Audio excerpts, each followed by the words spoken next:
Hey everyone, welcome to The Real Life with Jennifer Woods. I'm Jennifer Woods, and this week I thought I'd start doing something new. These past couple of months, I've posted several reviews of made-for-TV movies, but I would also like to review some feature films, straight-to-video movies, and cult classics, just to keep things interesting. If you like this episode and want to continue hearing more from me, please like the video and subscribe to my channel. I release one episode a week and sometimes additional content for you. I look forward to hearing your thoughts in my comment section. Thank you for stopping by. So let's begin. This week I'll be reviewing Welcome to the Dollhouse, which was Heather Matarazzo's breakout performance. I have to say, she really captured the awkwardness that is middle school for many young girls. She wears the floral print outfits, the t-shirts with random characters on them, and the hair elastics with plastic balls attached. The glasses are pretty much a given. I'm Heather Matarazzo's age, and when I was in 5th and 6th grade, just shortly before the movie came out, my classmates called me the Spandex Queen, because I would always wear spandex under my Catholic school uniform. Let's just say it wasn't said as a compliment. So I understand well the interesting fashion sense of an 11-year-old girl. I had a very hard time in elementary school, not because of what I wore, though maybe that was the underlying reason and nobody could be bothered enough to be straight with me. But I was lucky. By 6th grade, things had calmed down for me. Aside from the occasional jab at my spandex or some boy reworking the lyrics of You Are So Beautiful to You Are So Butt Ugly to me, I was good with my classmates. I didn't have it that bad. There was one girl in my class whose last initial had the unfortunate fate of rhyming with butt touchy, so you can guess what she was called. But I still knew what it felt like to be the odd duck. I had long dark hair just like Dawn, though by junior high, no glasses. Can you believe that in 3rd grade I actually wanted to wear glasses? I wanted to look like a little Molly doll, and apparently tricked the eye doctor into thinking I needed a pair. Up until the age of 40, I got along perfectly without them. The movie was written and directed by Todd Solondz. His other movies include Happiness, Storytelling, Palindromes, which is kind of a follow-up to Welcome to the Dollhouse as it references Dawn in the very beginning, and Wiener Dog, which is also a sort of tie-in with Welcome to the Dollhouse, just to name a few. Those are the ones I watched. I have to say, Welcome to the Dollhouse stands out as the best of all of them for me because it has one central character it focuses on and has a clear point to make. Not necessarily a moral to impart, mind you, but you know exactly what this movie is about and you get invested in the main character in a way I'm not sure you really do with his other movies, as good as they are. Many of his other movies jump around from one character to another, so there isn't the sort of laser focus there is with Welcome to the Dollhouse. I think that's the advantage Dollhouse has over the others. Basically, the movie is a close look at the day-to-day life of an awkward 11-year-old named Dawn Wiener. She is teased at school. Nobody wants to sit next to her in the cafeteria. They call her Wiener Dog, ugly, and a lesbian. They write horrible things on her locker. When she sees another kid being beat up in the hallway, she tries to intervene by calling out the bullies, and even the bullied kid tells her to leave him alone. She's at the very bottom of the food chain. At home, it's not much better. Her parents favor her younger ballerina sister, Missy. Missy is their perfect little angel who eats her cucumbers and never does wrong. Everybody fawns over her, including the older boy Dawn has a crush on, and a creepy guy who will turn out to play a sinister role later on toward the end of the movie. Missy can push her sister into the kiddie pool during a party, and everyone will laugh at the cute little thing Missy did when rewatching it back on the VCR later that night. Lucky for Dawn, this was pre-internet. All she has to do is smash the VHS evidence of her shame. In 2024, it would have been all over social media before she had a chance to pick herself up and wipe herself off. Dawn wants to bash Missy in the face with a hammer at one point in the movie, but she changes her mind, realizes she can't do it, says only to her sleeping sister that she's lucky. Lucky because everyone thinks she's so adorable and perfect? Or lucky because Dawn decided to spare her at the last moment? The double meaning of that comment is enough to keep you up at night.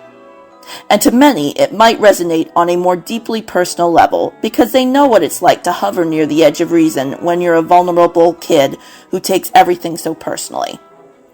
They wouldn't necessarily do anything so evil as kill a family member, and they understand Dawn would never seriously consider doing it either. But she will play act that she's about to, just to know what it's like to have some power that she doesn't actually have when everyone around her is awake and going about their lives.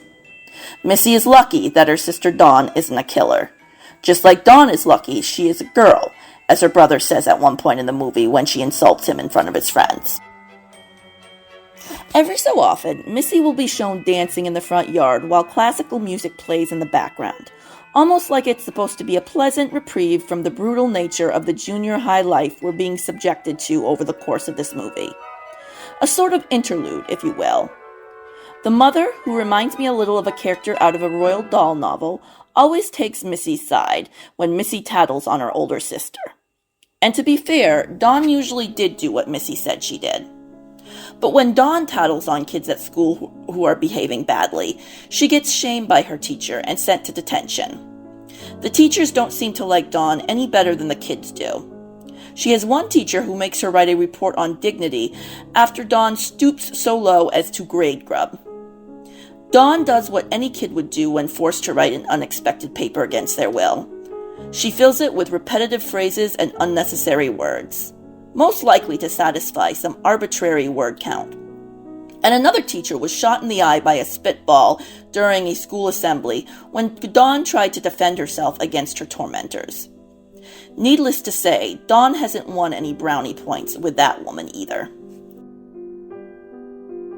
The only safe haven Dawn has is her clubhouse, until her mother and father decide to tear it down so that they have more space in the backyard for their wedding anniversary party.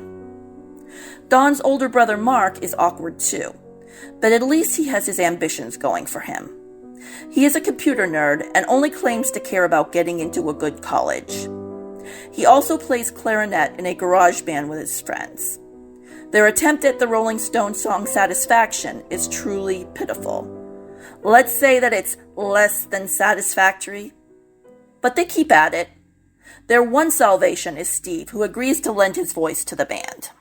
Dawn finds herself drawn to this long-haired loser who writes sex songs that include lyrics about taking candy from babies or creating a perfect little dollhouse for himself and his lover to inhabit. Nope, no red flags there. He even writes a half-hearted anniversary song for Dawn's parents. One of the lyrics is about how lucky Missy, Mark, and Dawn are to have such a wonderful mother and father. Missy, Mark, and Dawn, in that order, thus unintentionally pointing out the hierarchy in the Wiener household, while still managing to rhyme.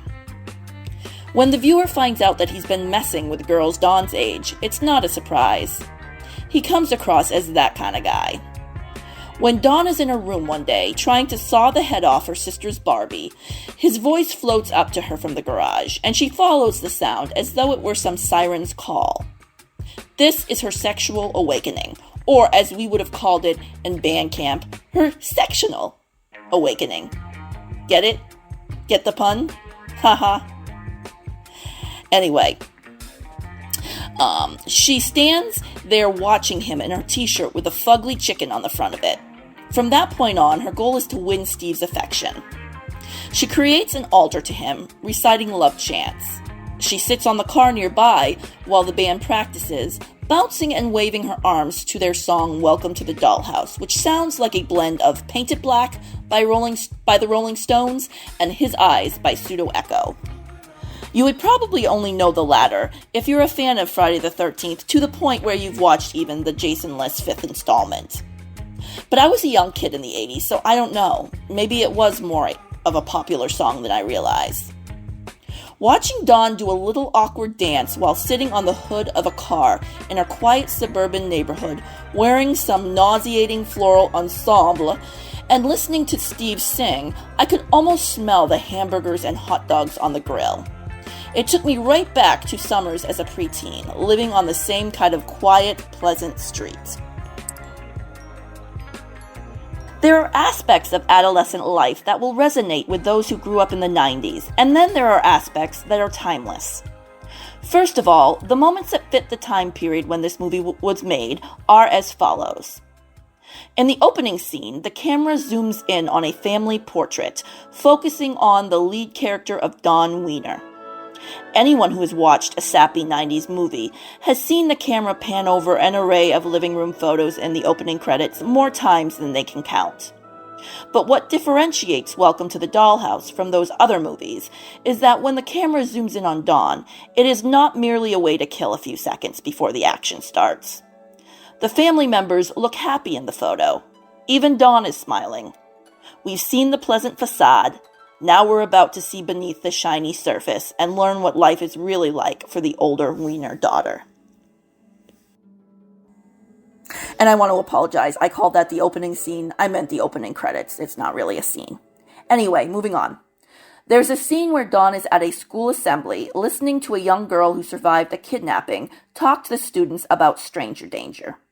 While stranger danger is still a concern, the sort of alarmist approach to the subject is very reminiscent of the 90s. The fact that the kidnapper had a tattoo on his chest is something that probably would have only been a relevant thing for her to mention in the 90s as well. Also, the scene where Mark Wiener is reading a handwritten note from his nasally voiced camp girlfriend while sitting in front of his old school computer in his room is very much a product of its time. Let's not forget the principal telling the students to say no to drugs over the classroom intercom. Or the brown interior of the split-level home the Wieners reside in. Or the afternoon programming that Dawn watches. Game shows and talk show hosts rambling on about those who crave love. Or how about the fact that the family has leftover fish sticks and Hawaiian punch in the fridge when Steve drops by unannounced to talk with Mark and Dawn decides to feed him while he waits? Or Dawn and her friend playing an arcade game at the store. Dawn plays piano and tries to impress Steve with her skills. He admits she's more talented than Mark's keyboardist Barry. Then again, that's probably more a slight to Barry than a compliment to Dawn. Having been a child in the 90s, I know how important it was to be a proficient piano player. If you played the piano well, it might be because you needed to have a talent to prove your worth on this earth. Does that sound mean? I'm sorry, I don't mean it to be. I'm really not that bitter about my experiences in childhood, which may not be that different than the childhood of anyone, but it just feels so unique to me as a 90s kid. I actually quite enjoy remembering the time my grandmother once told me that I better practice my piano, or it will be like my mother just threw a wad of cash out the window. And she proceeded to demonstrate this, making hand motions to punctuate her point. Anyway, there are also aspects of the movie that will resonate with kids of all eras. Dawn's simmering rage at the unfairness of the world, for example. The over-the-top theatrics of trying to saw the head off a Barbie when merely popping it off will do just as well. As all of us girls and women know, it's far easier to take off a Barbie's head than to try to put it on. Though the fact that it was a mermaid Barbie gives off that early 90s vibe because of the fact that it wouldn't have been that long after the release of the beloved Disney classic, The Little Mermaid. I'm not sure though. Maybe girls still play with mermaid dolls. The scene where Dawn is trying to find a place to sit in the cafeteria is a kind of hellish nightmare I'm sure most kids have dreamed up, probably most often when told they would be entering a new school. I don't think Dawn was a new student, but it was probably early on in her first year of junior high. In this movie, there's a blonde-haired girl named Lolita who looks like a cross between a Hanson brother and Kurt Cobain. In one particularly brutal scene, she runs into Dawn in the bathroom and tells her that she knows Dawn had come into the bathroom to take a dump, and that she was going to wait until Dawn did just that. I think this is something that likely is a huge fear amongst adolescents, taking a dump in a public place and having someone else know that they did it. It's funny that people, especially kids, should care so much. As the title of the book says, everybody poops. But for some, like Dawn, forced pooping is a reality and a scene straight out of their worst nightmares. I knew a girl in high school who also had the long blonde Hanson brother hair, but she was cool and not a bully at all. I remember someone once telling her that she had no shame, and she gleefully agreed that yes, she had no shame. She would like dance in the middle of the room for any odd reason. She just was, totally confident in herself. I really liked her. She was cool. I also knew a girl from another high school who looked a little like Dawn. She had the same long dark tresses with weird objects attached to her hair elastics. One thing I remember about her very clearly is that she hated the bare naked ladies. She thought they had an awful name. Funny, I knew one of these girls from band and one from choir. They couldn't have been more polar opposites. There were stylistic choices and little flourishes that were made that I thought made this movie really stand out from other movies of its kind. For example, the music that sounds a little like the opening of Just What I Needed by the Cars every time Dawn snaps. And the little classical interludes that show Missy dancing on the front lawn in a tutu, like I mentioned earlier. Almost like the director knows we'll need a little breather right now just to get into a better headspace. I'm not going to spoil the ending. Suffice it to say, life isn't all rosy for Missy either, as it turns out, because there are dangers lurking around the corner and coming for her as well. Bottom line, though, when the bad guy messes with her, the family almost falls apart. Meanwhile, the bad guy is after Dawn every day and nobody notices. The mother answers a phone call for Dawn from a boy threatening to rape her, and she's just happy that her daughter is attracting a little male attention. And when Dawn runs off to New York for a reason I won't get into so as not to spoil the ending, the family barely notices. The movie does kind of gloss over Missy's trauma, though. I think there's more that went on that the movie doesn't deal with, and so maybe there's something to be said there as well about the ways humans try to bury the unpleasant aspects of life. Or maybe I'm reading too much into it. Is there redemption out there for Dawn? Sometime in the distant future? When she gets on the bus with her fellow hummingbirds, has she found her people? Or has she merely found a place where she can blend in and be forgotten? Not mercilessly teased, but not really noticed either. Is that much better? I know what lies ahead for Dawn because I watched the movie Palindromes. I also watched Wiener Dog, which came out years later and seems to suggest a completely different future for the middle wiener child. So I'm not really sure if there is a fixed outcome for her or just however Solondz is feeling about her in the moment. Another movie that reminds me of Welcome to the Dollhouse is 8th Grade, and I've heard this said before, but for the record, I came up with this before I've ever heard anyone say it because it's just that obvious a connection. In 8th grade, the young girl is a little older, though, and the movie tried to paint her as such a social outcast that she had absolutely zero friends, no one to sit with at lunch, no one to interact with until she befriended some similarly awkward guy near the end of the movie. And I just had a hard time believing that this girl wouldn't have had at least one or two friends, even if she wasn't popular.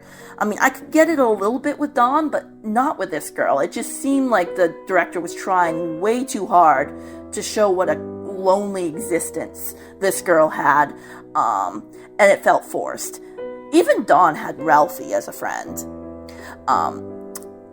And that's why I like Solondz as a director and writer. I never get the feeling I'm being lectured to, or preached at, or being served up a moral on a plate. He's just giving me a window into suburban people's lives, and I like that. I would rate this movie 5 out of 5 stars. It's in my top 10 movies of all time.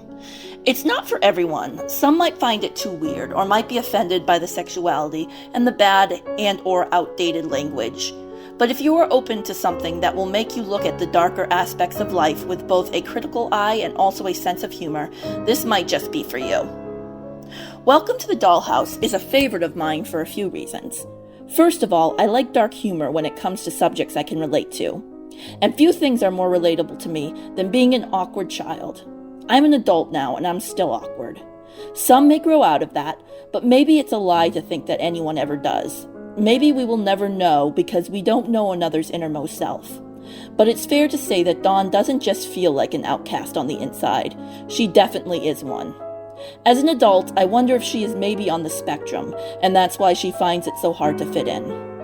I'm sure there are those who go through absolute hell just like she did, but I think the movie is also a slightly exaggerated look at what the average kid experienced in school. For some kids, it probably is that bad, but for many others, it only feels like it is. I was Dawn's age around the time this movie came out. All of my junior high years and most of high school took place in the 90s. The years 1993 to 1995 were most nostalgic for me. I have so much nostalgia for that time period, even for the uglier aspects of it. There's the image of the 90s people get from the media. They see the crazy shapes, think Saved by the Bell opening credits, bright colors, and pop music. Often they think about the music that was big at the very tail end of the decade, like Britney Spears. This movie predates Britney Spears' first album, and the walls of Dawn's home are brown, like they're a carryover from the early 80s or maybe even the 70s. It reminds me of homes I'd been in as a child. There were bright colors back then, and oftentimes they were probably best represented in the clashing outfits that weird little girls would wear to school, either because they had no fashion sense or because their parents were really that clueless. I get the feeling that Dawn's mother may well have bought her some of these floral print sleeveless dresses, purple sweatpants, onesie pajamas, and t-shirts with the odd characters on them, thinking they were cute. And maybe they would have looked cute on her little sister Missy. On Dawn, they look like a hot mess. Because real life doesn't care about being fair. It's one of those funny contradictions that despite how miserable life can be as an adolescent, that is the age I want most to go back to. It makes me sad that I'll never be able to do so. I'll never experience the world around me again the way that I did when I was a kid. I'll only just get flashes of it that make me ache for what I've lost. It's sad to think that we don't appreciate that in the moment, only when looking back. Looking back, a lot of the trauma I experienced as a kid seems petty and dumb now. I know that's not everyone's experience, but I think it's definitely a valid point for many that perspectives do change and people do grow up. So many of the people I bitterly fought with as a kid are friendly with me now, and we only think of the good times. So Dawn, if you're out there listening to this, keep that in mind. Time can change us all. Thank you for joining me today, and take care of yourselves, everyone.